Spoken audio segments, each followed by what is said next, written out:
வணக்கம் உறவுகளே. இது பார்த்தீங்கன்னு சொன்னால் பொன்னியரிசி சோறு சமைக்கிறோம். என்னதுன்னு சொன்னால் இன்றைக்கி முட்டை ரைஸ் போட போகிறோம். முட்டை ரைஸும் சிக்கன் கறியும் சமைக்க போகிறோம். அதுக்கு தான் பொன்னியரிசி எடுத்துருக்கோம். பொன்னியரிசி பால் பொன்னி எல்லாம் வாங்கி இப்போ ரெடியான பருவத்துக்கு இனி அடுத்த கட்டமாக இறைச்சி சமைக்க போகிறோம். இறைச்சி பார்த்திங்கன்னா முதல் இஞ்சி கிழங்கு சேர்க்குறோம். இஞ்சி கிழங்கு சேர்த்து எல்லாம் ரெடி பண்ண போகிறோம். இதில் இந்த முட்டை ரெண்டையும் பார்த்து வச்சுக்கொள்ளுங்க. இதுக்கு ஒரு கதை இருக்குது. இப்போ தூள் சேர்க்குறோம். தூளோடு எலும்பிச்சம்பழ புளி எல்லாத்தையும் நல்லா போட்டு பிரட்டணும். எவ்வளோத்துக்கு இதை பிரட்டி சேர்க்குறோமோ அந்தளவுக்கு நல்ல மசாலா எல்லாம் ஊறி கறி நல்ல டேஸ்ட்டாக இருக்கும்.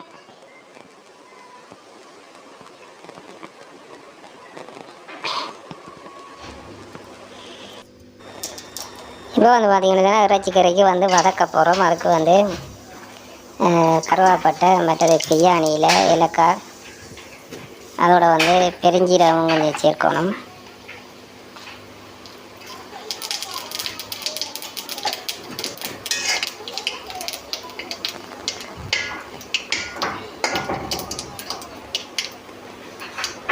அடுத்து பார்த்திங்கன்னு சொன்னால்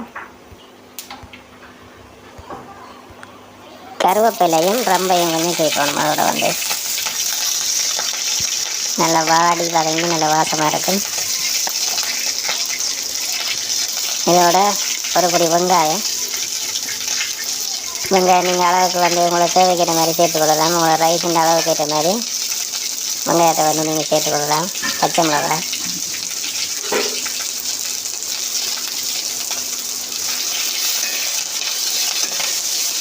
எல்லாம் சேர்த்து நல்லா வதங்கி வரக்கூடிய மாதிரி நல்லா கிளறி விடணும்.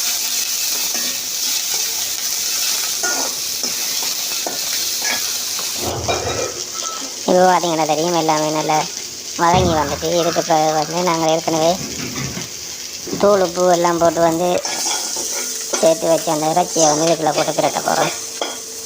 இப்போ பார்த்திங்கன்னா தெரியும் புளியெல்லாம் போட்டு வச்சாலும் ஏற்கனவே இறைச்சி அவிஞ்ச மாதிரியே இருக்குது பார்க்க.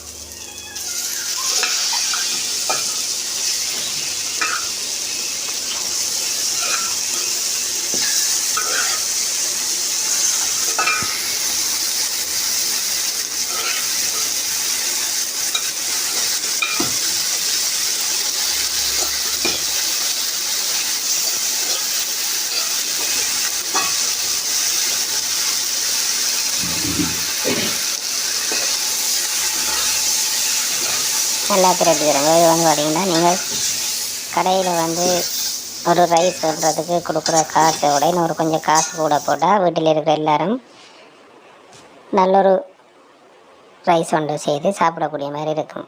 அப்படி ஒரு ஏற்பாட்டில் தான் நாங்கள் இந்த வீடியோ உங்களுக்கு போட்டிருக்கோம். நல்லா கறி கொதித்து வந்துட்டு இறைச்சி நல்லா அவிஞ்சி அப்போ தூள் கொஞ்சம் சேர்க்கணும். தூள் கொஞ்சம் காணாது தூள் கொஞ்சம் சேர்த்துருக்குறோம். இப்போ அதோட பாலை விட்டிங்கன்னா சரி. பாலை விட்டுட்டு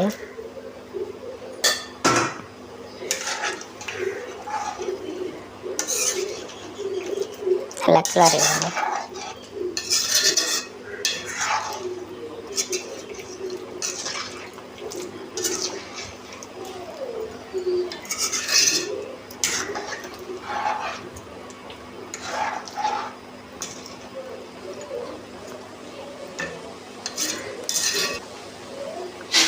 இப்போ அடுப்பை கொஞ்சம் நல்லா எரிய விடணும். அப்போ தான் கறி டக்குன்னு கொதிச்சு கொண்டு வரும்.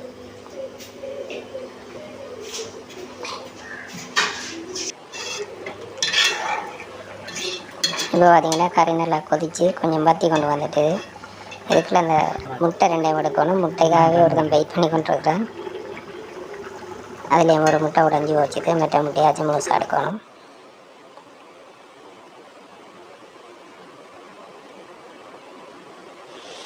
இது பார்த்திங்கன்னா இப்போ அந்த இறைச்சிக்கு இறைச்சி சிறகு ரெடி பண்ண போகிறோம்.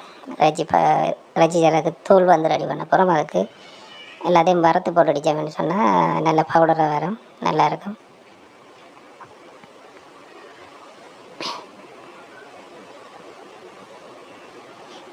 இந்த இறைச்சி வந்து இறக்குற பருவத்தில் வந்துட்டு அப்போ கொஞ்சம் ரம்பையிலேயே வந்து போடணும் வாசத்துக்கு.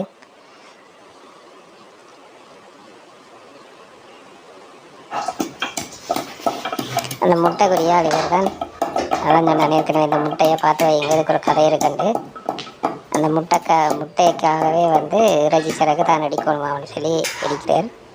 வீட்டில் ஒரு சின்ன ஆள் இருக்கிறார். இந்த சமையலில் தான் ஒரு ஆள் அந்த முட்டைன்றதுக்காக இறைச்சி சிறகு இடிச்சு எங்களுக்கு தரணும்னு சொல்லி அதை போய் அடித்து கொண்டுறது பாருங்க.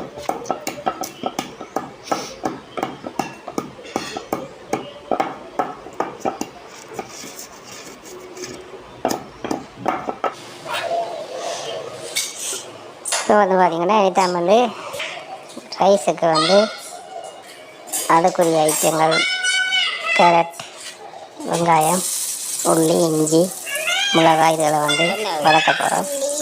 இப்போ முதற்கட்டமாக வந்து உள்ளி போட்டுருக்கோம்.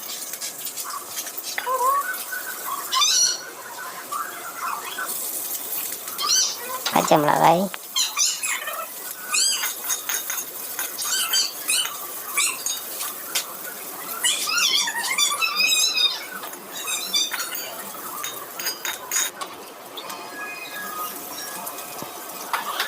இதுக்கு மேலே பார்த்திங்கன்னா ஒரு உரி வெங்காயம் போடுங்க.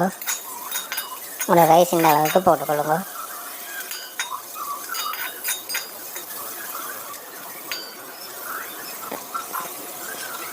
அதோட வந்து பார்த்திங்கன்னா கேரட்,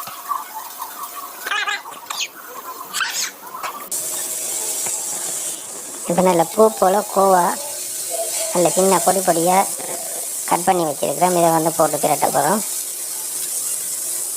பார்க்குறதுக்கு நல்ல அழகாக இருக்குது.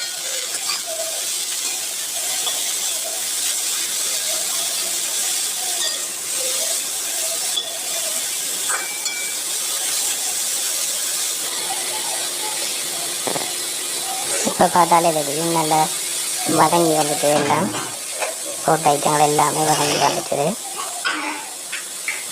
இதோட வந்து நாங்கள் என்ன செய்யறோம்னு சொன்னால், நாங்கள் அங்கே ரைஸுக்கு ஏற்ற மாதிரி 3 முட்டை தான் எடுத்துருக்குறோம். நீங்கள் எவ்வளோ போடுறீங்களோ அதுக்கேற்ற மாதிரி நீங்கள் முட்டை எடுத்துக்கொள்ளுங்க.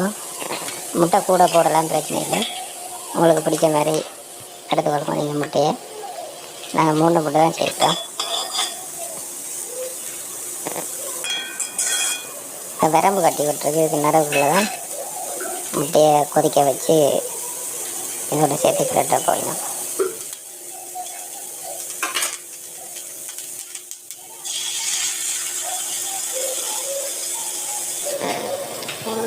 இதுலேயும் வந்து பார்த்திங்கன்னா முட்டைக்கு நாங்கள் வந்து கொஞ்சம் தூள் போடுறோம். அப்போ தான் கொஞ்சம் உரைப்பு கொஞ்சம் தூக்கலாக இருக்கும், ரைஸுக்கு நெல்லாக இருக்கும். அதில் வந்து தூள் கொஞ்சம் தேய்க்கிறோம். அதோட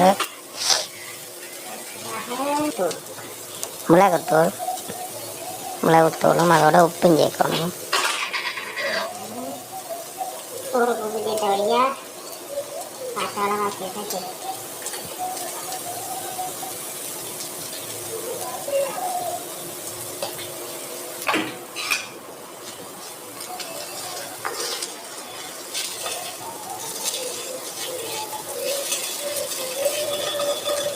இப்போ பார்த்திங்கன்னா நல்லா வந்து உருட்டி பிரட்டணும். என்னென்னு சொன்னால், அதில் போட்டிருக்கிற கேரட் அந்த மாதிரி இதில் வந்து முட்டை வந்து அப்படியே ஒட்டி பிடிச்சி உருண்டு வரும். அந்த பருவம் வரைக்கும் நல்லா பிரட்டி எடுக்கணும்.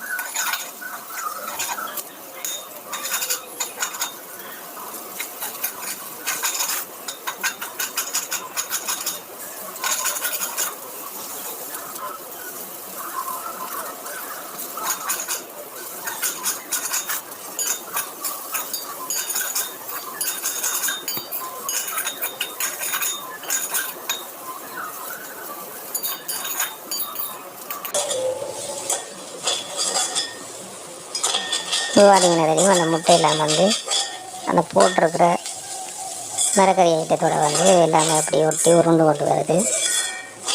இந்த பருவம் வரைக்கும் நீங்கள் வந்து நல்லா பிரட்டணும்.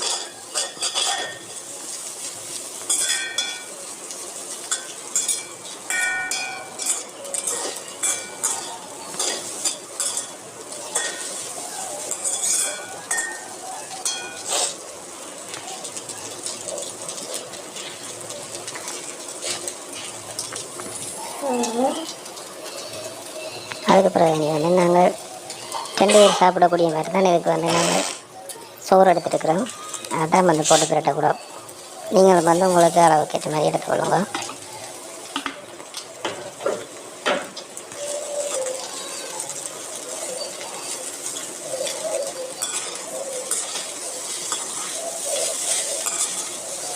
நெருப்பை வந்து அளவாக வச்சுக்கொள்ளணும். எவ்வளோ அதுக்கு பிரட்டுறோமோ அந்த அதுக்கு வந்து நல்ல டேஸ்ட்டாக இருக்கும். இப்போ பார்த்தீங்கன்னு சொன்னால் இது சோயா சாஸ். இதை வந்து நாங்கள் 2 தரம் முதல்ல ஒருக்கா விட்டு பிரட்டி போட்டு பிறகு திருப்பி அளவை பார்த்து பிறகு 2ஆம் தரம் விட்டு நாங்கள்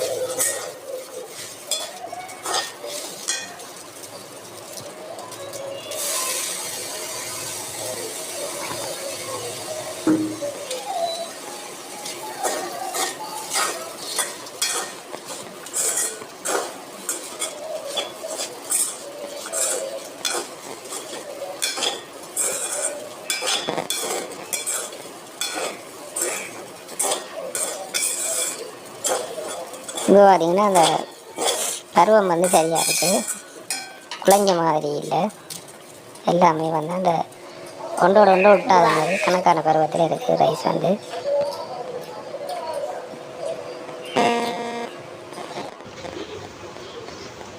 இப்போ வந்து நான் அந்த இறைச்சி கறிக்கு வந்து ஏற்கனவே இறைச்சி சிறகு தூள் இடித்து வச்சுருந்தாங்களோ அதை வந்து இதுக்கு போட்டு கலக்க போகிறோம். கலந்த மாதிரி சொன்னால் இறைச்சி கறி எல்லாமே ரெடி ஆகிடும்.